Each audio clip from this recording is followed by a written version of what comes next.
Hey guys, what is going on? This is Travis P11. Welcome back to the channel. If you are currently watching Caliber Corner, this is a pre-recorded episode because we are just getting ready to kick off Thunder on the Prairie 2023 at Nebraska Shooters located in Firth, Nebraska. That is a gathering of YouTubers. We're going to get together. We're going to do a lot of shooting on the range. We're going to get a chance to film videos and just kind of network and hang out and just have a good time. It's a 2-day event. It's happening June 3rd and June 4th. It was $25 a day if you wanted to attend, and it's definitely going to be a very good time. Real quick, I do want to give a shout out to our sponsors of Thunder on the Prairie 2023. Obviously, Nebraska Shooters for hosting the event. They actually bumped a couple well-known trainers out of the way to give us the weekend so that we could film there and have our good time.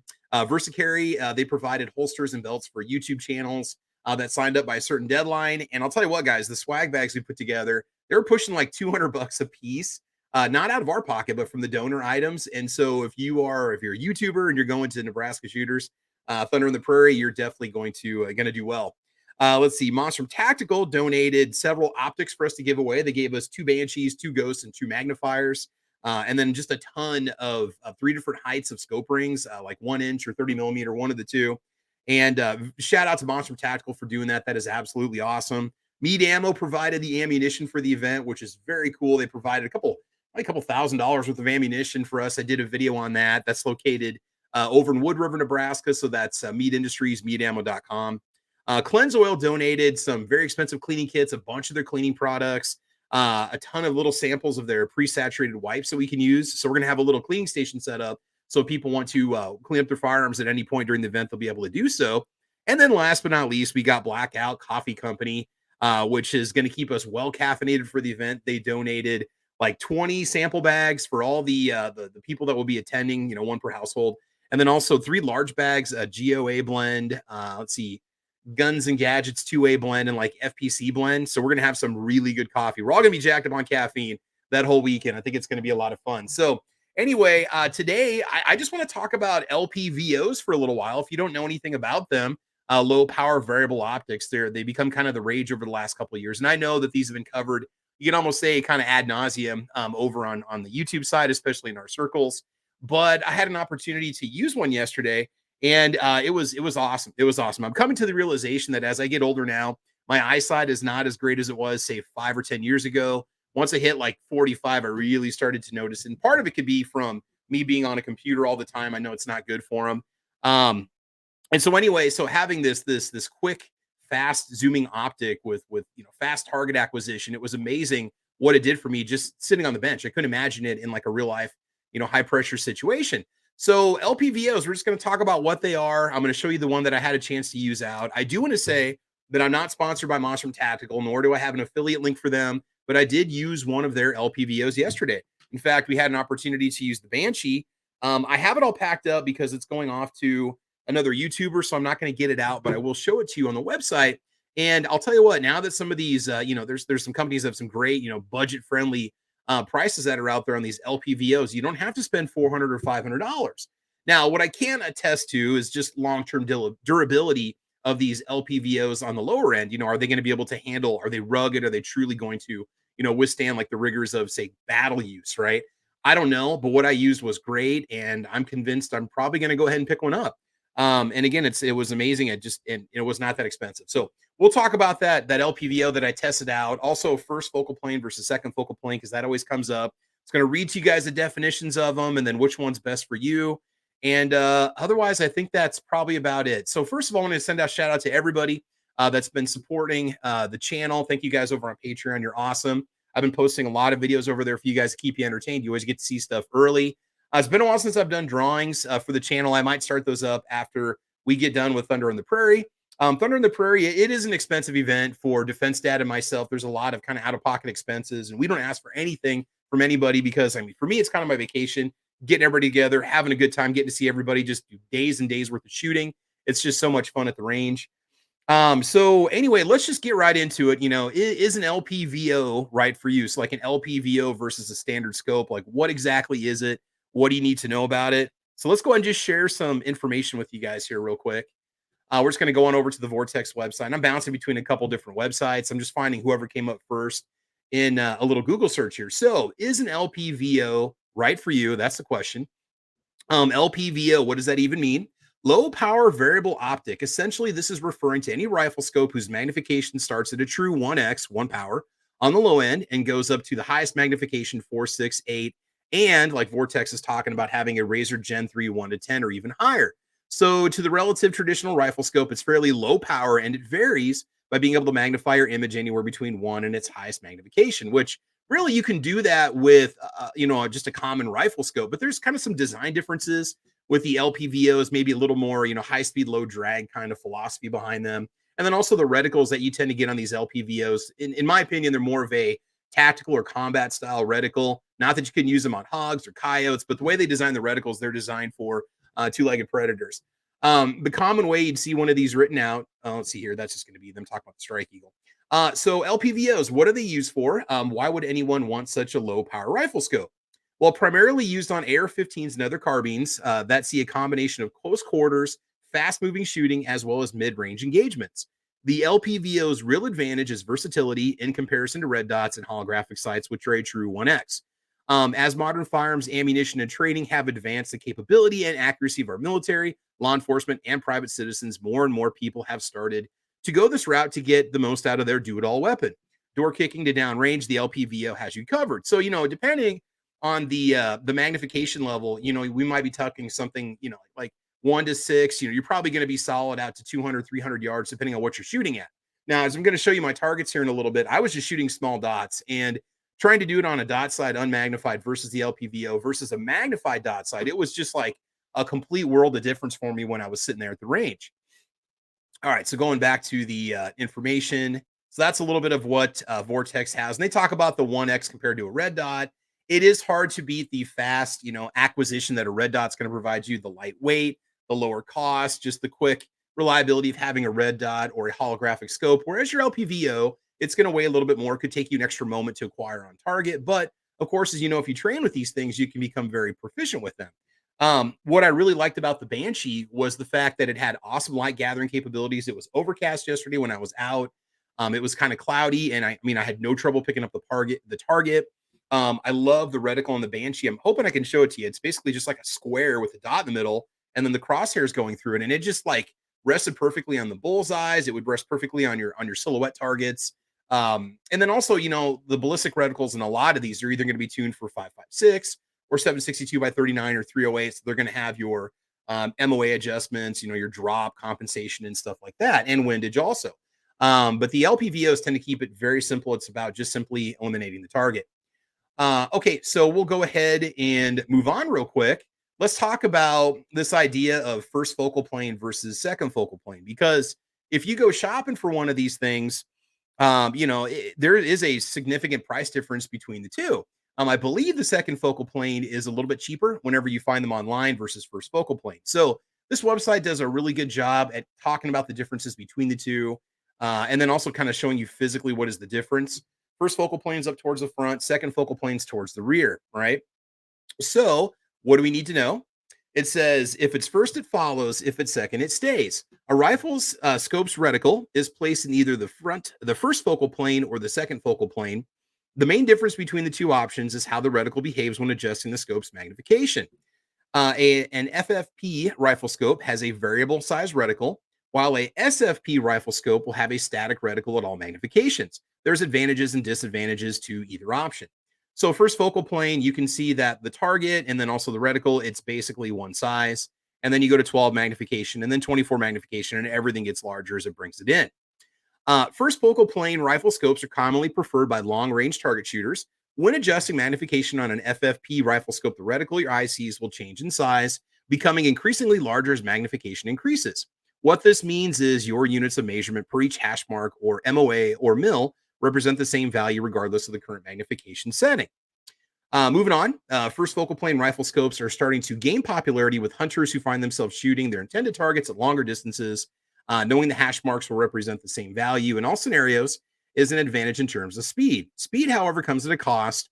The differing sizing of the reticle may be too large at certain distances coupled with magnification and can make shot placement trickier. And inversely, it's also possible for the reticle to be too small. All right, so let's go ahead and move on to second focal plane, which I believe is what the Monstrum Banshee was that I used yesterday. So, second focal plane has been a commonly used reticle position by hunters for years. SFP is how most people expect a rifle scope reticle to behave. Rightly so, we've all generally grew up looking through these scopes. The reticle stays the same size at all magnification levels, which makes it easier to see at all ranges, but comes at a price. Considering the reticle isn't variable in size, that means the hash marks on the reticle are variable in what they represent. Almost all rifle scopes default to the hashes being truly represented at full magnification, although it would be wise to double check. And then they talk about some different examples of, of those front or second focal plane scopes. So here it says which one is right for me. So here's the thing, guys: you can get LPVOs in either a first focal plane or a second focal plane. That's going to be up to you to decide what you want to do. I like the simplicity of the second, but that's just me. So it says, so how do you choose the right rifle scope? In reality, it all comes down to preference and what style of hunting you're finding yourself in more often. First focal plane rifle scopes are advantageous when shooting long distances where quick follow up shots using holdover are more likely. They're disadvantageous when you find yourself in closer ranges in dark timber, or it says in dark timer. I think that's a typo there. Considering it's very easy to lose a smaller and thinner reticle lines against darker backgrounds. Second focal plane rifle scopes are usually for visibility throughout all magnification ranges, and when paired with a ballistics turret, allow you to center punch regardless of the magnification. And then it simply says you can give them a call if you want to. So let me just show you, before I show you the Banshee, let me just show you what happened to me at the range. So you guys are kind of getting a sneak peek of this. I did push one of my videos out there, but I think the Ghost video probably won't go out until maybe Wednesday. Actually, those will air by the time you guys see this. But if you don't watch those videos, here's basically what happened to me at the range. So I was just doing 25 and 50 yards. The range was absolutely packed yesterday. It was kind of hectic. So anyway, the Ghost, I was shooting 62 grain meat ammo. Now, what I'm going to show you is through two different rifles, but just to kind of show you. So this was unmagnified with the Ghost from Banshee or from Monstrum Tactical. 1.25 inches unmagnified, and then with the 3-power magnifier, here we go. I was getting 1.08. So the little magnifier, it was a bit much at 25 yards. I don't know if it was really even necessary. But again, it was okay. All right. So then I took the Ghost out to 50 yards, and with the 62 grain, which mind out of the gutter, with the 62 grain, unmagnified, it was basically shooting high because again, I had 0 to 25 yards. It was like 3-4 inches high or more at 50 yards. But then magnified, I was able to bring it back down, and we averaged 2.69 inches overall. So at 50 yards, I mean, when I couldn't even really see what I was shooting at, I mean, I could kind of see the dots, but having the magnifier on, it did help. But 2.69 inches at 50 yards, that's really nothing to write home about. Now, when I switched over to the Banshee, now just as a disclaimer, okay, I was running it through my Daniel Defense DDM 4A1, which I have shown on the channel many, many times. It is a very, very accurate AR-15. Give me a second here. And it just runs really well. But it was amazing, for one thing, what I'm about to show you here, the differences in the grain weight and how it affected my target and how the rifle reacted to it. Now, I didn't allow a lot of time between cooling sessions, between grain changes to do this. I just basically went out and shot. So just looking at it here, here's what we had. 25 yards. This was with the Banshee at 6 times magnification, right? I went ahead and just cranked it up, man.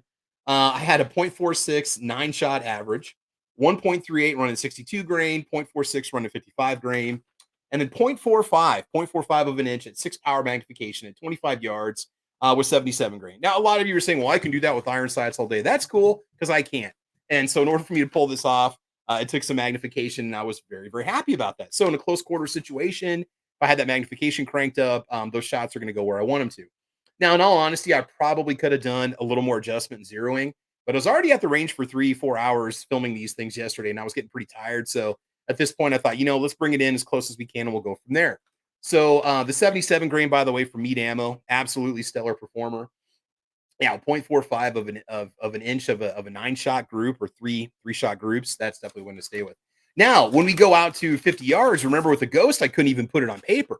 So with the Banshee at 50 yards, I had no trouble just keeping it fairly close. Now, remember, guys, I zeroed at 25, so you can expect some rise out of those rounds at 50, right? So the 55 grain average was 0.97 of an inch on a 9-shot group, 1.8 inches on the 62 grain. The rifle didn't like the 62 grain quite so well. I was surprised just at the differences between the two, but it does make a difference when you're tuning your ammo. And the DDM 4A1 has a 1-in-7 twist, by the way.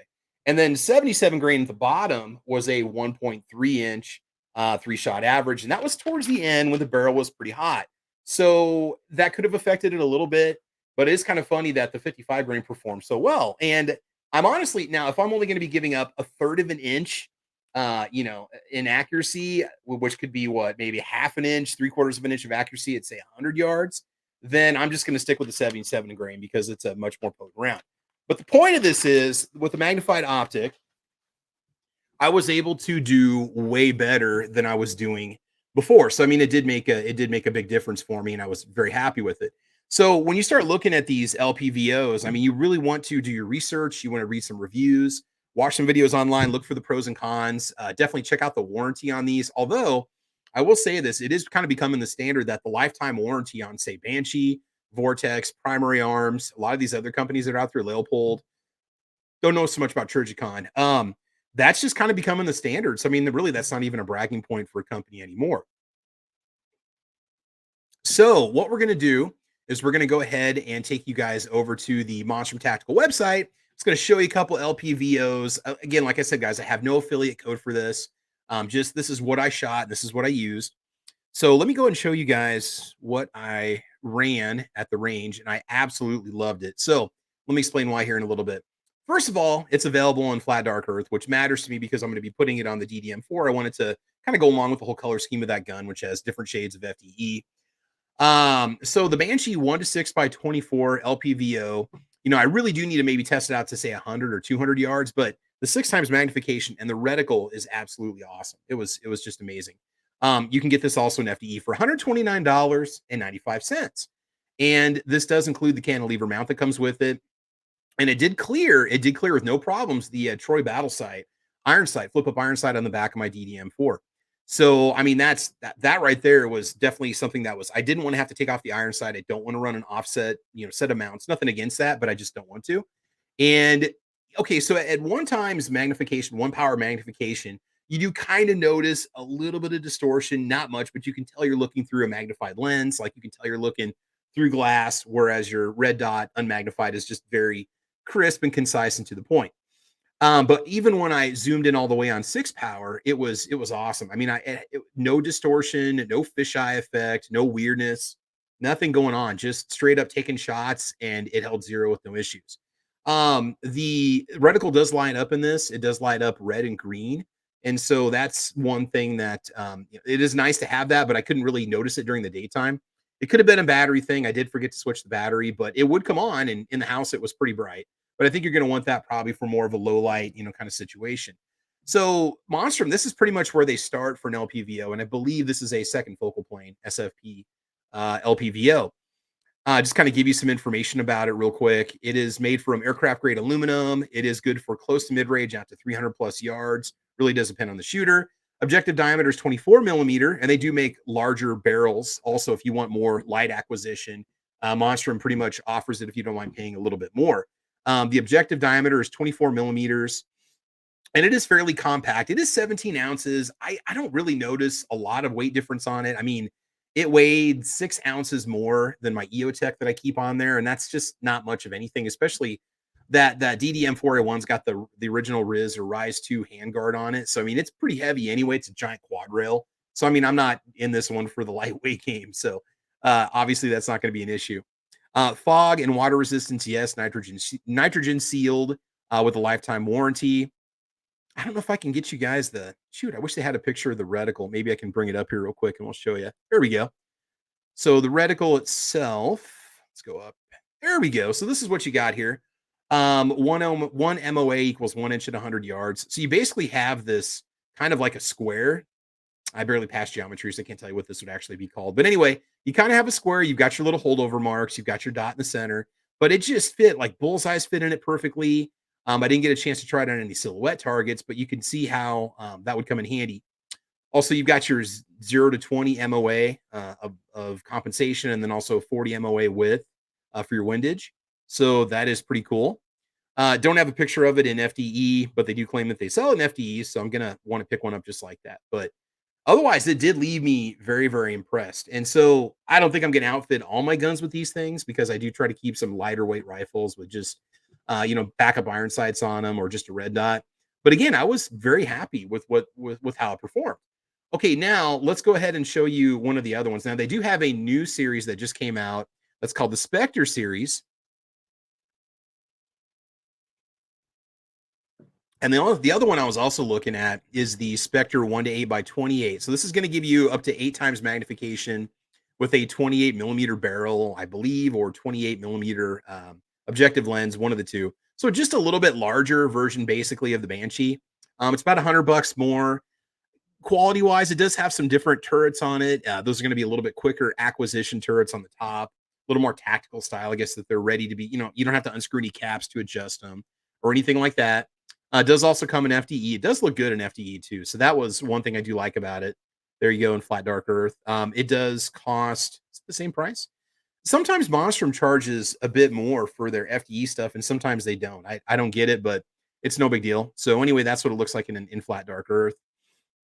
But if you want to step up just a little bit, yeah, it does have a little bit more magnification, which I might want to do just in case I'm planning on taking taking any shots out to say 200 or 300 yards.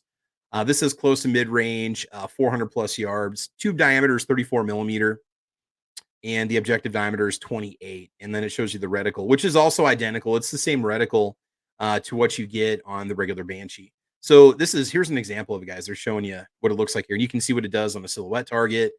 Again, very, very cool. Looks like field of view at 8 times magnification is 14.4 feet. And then it shows you what it looks like in low light situations. Oh, yeah. And you also get the lifetime guarantee. Now, the only thing I didn't like about it, and this is something I've run into on other optics, even though I torqued that thing to specs, I torqued it exactly how it said to in the manual, I still had screws coming loose. And I kind of forgot to check them when I was zeroing it. I was like 9 or 12 shots in, and the screws were coming loose, which was kind of annoying. So I mean, I would get out the fat wrench and torque it back to where it's supposed to go. Definitely put some Loctite on the screws of that thing. Once you put it on, if you want to leave it on there, blue Loctite or whatever you use, I don't care, but you're going to be all set to go. So anyway, that's pretty much my experience with LPVO so far. Again, I'm not going to look at other brands or other companies because you can go spend whatever you want. Primary Arms has some, I think, that start around the 220, 230 range. They're like a 1 to 6. Trijicon, obviously, other companies you can spend as much as you want. Sig probably has one out there also. My stepdad has a Vortex Strike Eagle. He's got the second version of it, I believe, and that's really nice. But those run around $400, $500. So what are you going to be gaining if you go with a higher price? Sometimes it's going to be, more magnification. Sometimes it's going to be a larger tube. Other times it's going to be a higher quality glass. You do notice differences as you go up the price points in terms of just optical clarity and light gathering. Now, everybody's eyes are different. Everybody has different shooting abilities. So, you may be able to function well on something lower priced or something a little more budget friendly, right? Whereas, with me, I might want something that gathers a little bit more light. But either way, again, LPVO is just something I think I'm just going to go ahead and accept as keeping on one of my primary carbines, just mainly because of my own eyesight. I also did, and I know this is an LPVO chat, but I do want to mention also I did try the 3-power magnifier from Monstrum Tactical. Um, Again, problems I had, screws were constantly coming loose on it when I was at the range on the bench. I'm not ripping on Monstrum, and it probably said in the manual you should Loctite these screws, and I didn't because I was going to be taking them off. But I thought, man, if I torque these screws, they shouldn't come loose within 6 to 9 shots, and they basically did. So they could have affected my accuracy just a little bit in what you guys saw in those targets that I showed you earlier. But I did try to check them frequently. I even wore out one of the screws and had to kind of get it out when I got home because it was being finicky. What I liked about the 3-time magnifier, the 3-power magnifier, is that you could flip it over. You got that instant magnification ready to go. Although I did have to turn the dot down like 1 or 2 brightness levels every time I flipped it up because it would just kind of like just overpower the bullseye I was looking at, and I'd have to turn it down in order to see the bullseye a little bit better. The other thing I did not like about the magnifier was very limited field of view. Whereas the Banshee was giving me like 2.5 to like 3.5, 4 inches of or not field of view. It's the closest you can get. I'm totally drawing a blank right now, guys. Eye relief. Eye relief is what I'm thinking of. The Banshee gives you like 2.5 to 4 inches of eye relief, which is awesome. I mean, it really does work well with your carbine, and with an adjustable stock, you can really get it set up exactly how you want. And it seemed like the Ghost, the 3-power magnifier, was like a 2 to 3 inch eye relief. You had to like just kind of hold your head just right. Otherwise, it would just kind of get off center or the dot would kind of bleed a little bit. So or you would just simply, would black out because you'd be getting out of the focal line of sight. So it was a bit of a pain in the butt. So I'm probably going to pass on a 3-power magnifier, even though I do want to get one for the Trijicon that I normally keep on the DDM 4A1. But for now, I'm probably going to pass because the magnifier thing just wasn't for me. Kind of weird to adjust it. Also, I don't know. And again, it was just my first time with that particular optic on it, and I suppose after a couple range trips and more sessions, I would get a little more comfortable with it. But I mean, it just seemed like once I got the red dot zeroed, then have to kind of go back and re-zero it again with the magnifier was a bit of a pain. I don't know. You guys chime in down below. What do you prefer? Do you prefer the LPVO or do you guys prefer the red dot with the magnifier? Do you guys have much experience with them? I mean, it's handy to be able to flip it and pull it out of the way and kind of bounce between the two. And I get that in terms of like some sort of tactical application, having that quick acquisition when you need it, that quick distance acquisition, just without having to turn an adjustment knob, just flip the lever and you're ready to go is nice. But on the other end, with 3-power magnification, you're pretty much just kind of stuck at one magnification level. So anyway, guys, that was pretty much my experience yesterday at the range. It was fun. It was a great time. There was a ton of people out there, and really, I really had an enjoyable time testing out those Monstrum optics. So anyway, shout out to Monstrum again for donating the optics to Thunder on the Prairie 2023. Definitely, it's going to be a good time. I hope everybody has fun. The weather never cooperates, so we're going to see if we can stay dry. We're telling people to bring wet weather gear. What's going to happen on Saturday? What's happening right now, as you guys are watching this, is we are doing a shooting competition till probably noon, and then we're going to cook up lunch for everybody. And then after lunch, we're going to have open range time from basically like probably 1 till whenever people want to go out for dinner, and then people just kind of filter out and go out at their leisure and just have a chance to kind of get together and shoot. There was at one point like 3 or 4 of us were shooting black powder revolvers at the same time, and then we were all kind of testing out each other's handguns and kind of chatting, having fun. There may be some videos that get filmed on Saturday, but we're mainly sticking with that for Sunday, where everybody has a time slot. There's 4 or 5 different spots on the range where people can record and do it safely without crossfire and stuff like that, firing lines and things like that. But I'll be operating as an RSO. So I will just say right now, you're probably not going to get a compilation video from me this year. I'll bring some cameras with, but I can't guarantee I'm going to get a chance to film much. Maybe just do interviews with people, maybe show off the raffle when we give away the prizes, just to show the vendors that we did, give those things away. I personally am donating a fairly new, it's only been range tested once, Bear Creek Arsenal 762 by 39 upper, which runs fine. It's a dual charger model. I did replace the firing pin in it with an aftermarket pin, so it will run for whoever gets it. And and then also I'm giving away a Monstrum marksman scope. I did pick it up. I liked it, but I just don't like the fact that I can't have a rear iron sight if I have to have an optic in a certain place on the rifle. I love having that iron sight, and I don't want to invest in an offset mount or anything like that. So I'm just kind of lazy like that. But anyway, I'm going to donate a marksman, which we tested last year and gave away last year. But again, Monstrum definitely stepped up to the plate, and I did post some videos over in the shorts and community side over on YouTube, showing off some of the stuff that was going in the swag bags. And then also, obviously, the VersaCarry holsters and belts they donated are awesome. So yeah, you guys are getting some really good swag bags this year. So if anybody complains about the cost and not having a good time, well, just shoot a couple mags of our ammo and you broke even. So that's all I got to say. Otherwise, guys, more videos are going to be coming out for you here. I've got some fun cleaning videos coming up here that I'll be releasing in the next couple weeks.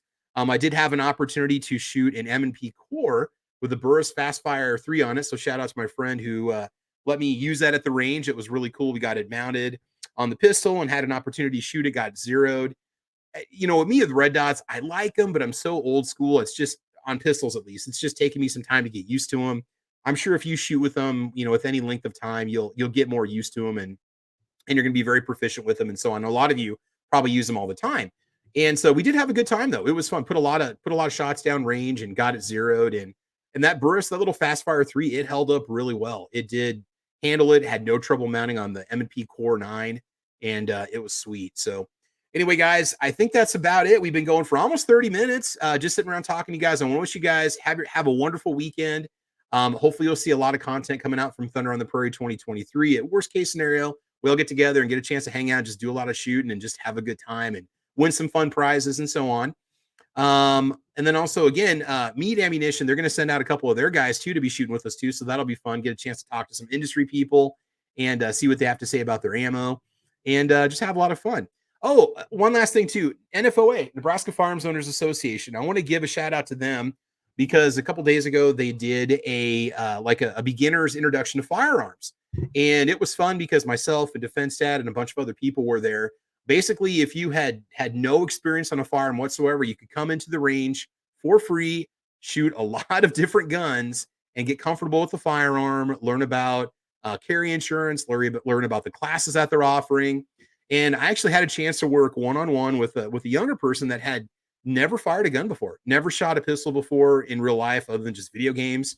And so we stepped up to the line and I walked him through the whole process. And um, it was interesting for me because it was the first time I've ever like instructed somebody that wasn't a friend or wasn't a family member on a firing line.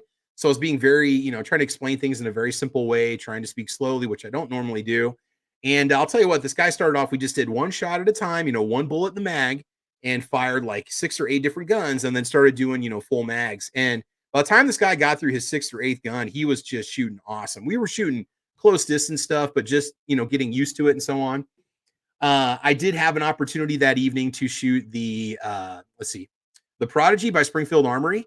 I like it. I do like it. It's very, very smooth. I just because of personal philosophical reasons, because of Springfield, I won't buy one of their products new. I might buy one used, but I will not support them. I mean, that's just me because of what happened a couple of years ago. But anyway, the Prodigy was fine, but I'm going to be honest with you guys. The Rock Island Armory 9mm that I borrowed from Defense Dad, the 1911 chambered in 9. I know it's blasphemy to say that. It felt just as smooth, if not just as accurate. But I mean, the Prodigy it's cool design. It's very nice looking. I'd probably get a staccato instead, but anyway, that's just me. What else did I shoot? I did shoot a Hellcat, which was fine. It just didn't really do anything for me. It felt kind of blocky. The grip was kind of uncomfortable. Just wasn't very contoured to the hand. Myself and a few other people that shot it were not sold on it. I mean, it was okay, but anyway, I did get a chance to shoot just a bunch of different pistols, so it was fun and hang out with people and get to see Sandhills and everybody else that came in, Defense Dad and everybody else that evening. So even DJ Play Nice was there. So DJ Play Nice showed up too. I didn't get a chance to even say hello to him. I didn't even really notice he was there until he was leaving. I was like, was that DJ? So anyway, that's it, guys. I want to thank you all for watching. Season 6, episode number 285. LPVO is the way to go for me.